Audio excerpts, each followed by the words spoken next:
Hi, I'm Sienna Shackle, and I'll be presenting on the Foucault Pendulum today. And so what a Foucault pendulum is, it's a very, very large mass attached to a very, very tiny rod that will obviously, swing and oscillate. And so, what does it even do? It's deemed as a rotation meter.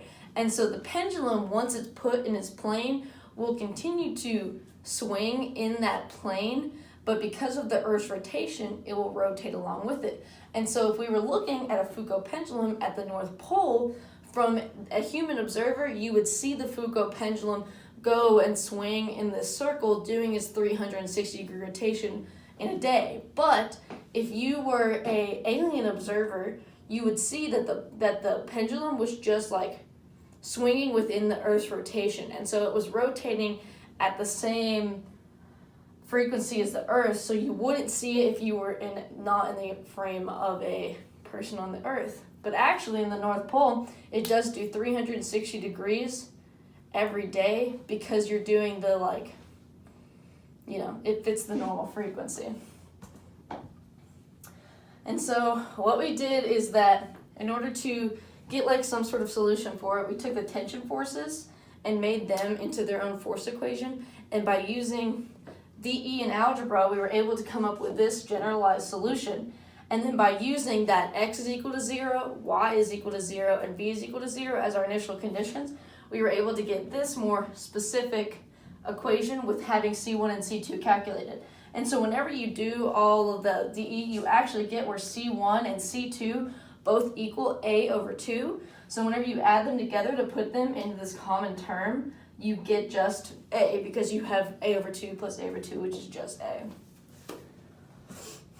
And then looking at the rotation part of it, what we see on Earth is it's following this equation. And so this omega is a constant of 360 degrees per day, and the cosine theta is representative of where you are on Earth. And so this is for cosine of 48, saying 48 degrees of longitude, which is actually, I believe, Boston, or the Boston, I guess it'd be latitude, the Boston latitude.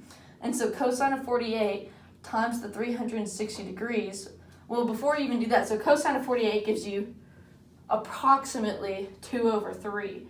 And so what you would do is you would take this constant and multiply by 2 over 3. And so you have 2 over 3 times 360 degrees per day, which gives you 240 degrees per day. And so in Boston, if you had a Foucault pendulum, you would see that it would not make a complete rotation within one day. And so looking at other specifics is that at the equator, there would be no rotation because the cosine theta would be equal to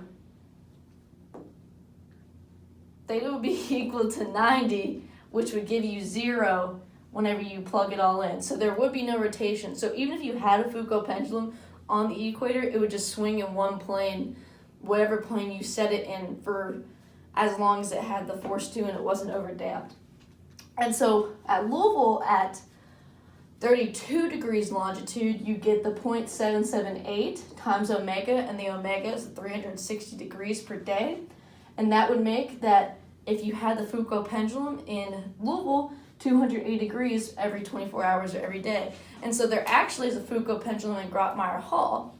So that pendulum would rotate at 280 degrees every 24 hours. It would not make a complete rotation per every day. But because it's such a tiny, tiny amount, you can't really see it whenever you're just glancing at it. And so over time of minutes, you wouldn't see a difference. But if you went to a class at 8 a.m. and then came back at noon, you would see a big difference in the change of the planes.